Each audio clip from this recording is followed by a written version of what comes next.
অসাধারণ। এই গাছের ফাঁকা দিয়ে যে সূর্যের আলোটা প্রবেশ করেছে, বেশ ভালো লাগছে এটা। পাখির ডাক এই সাইডে মনে হয়। হ্যাঁ, কিছু পাখি আছে। আর এটা কি ডেওয়া গাছ? এত বড় ডেওয়া গাছ আমার লাইফে প্রথম আমি দেখলাম। এত বড় ডেওয়া গাছ, এইটাই হচ্ছে সেই ডেওয়া গাছটা। বিশাল বড় একটা গাছ।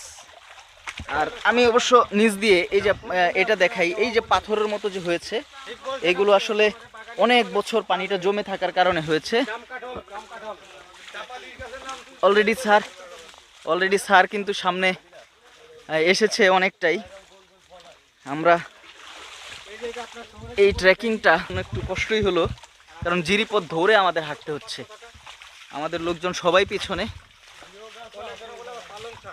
পানিটা বেশ ভালো এবং ঠান্ডা, পানিটা খুবই ঠান্ডা। এখন একটু কষ্ট হলেও আমারই হাঁটতে হবে। আর এখানে শুনেছি মাছ আছে, এই পানিটাতে মাছ থাকবে। এই পাথরগুলো অনেক পুরাতন, তবে একটা জোকের ভয় আছে, আমি সেই ভয়েই আছি। আল্লাহ যদি জোক না ধরায় তাহলে খুশি হব। অনেক পুরাতন এই ঔষধি গাছগুলো এখানে আছে, অনেক দেখেছি। এখানে বার্লি জাতীয় একটা গাছের মতো হয় এরা। সব আছে। এখানে একটু কাদা কাদা ভাব আছে, এখানে নামতে হবে।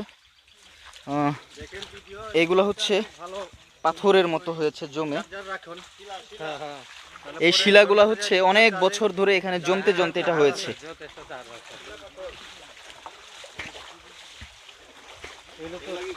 বেশ রোমাঞ্চকর একটা পরিবেশ। শিলা পাথর এগুলো অনেক বছর ধরে ধরে জমে এটা হয়েছে এখানে।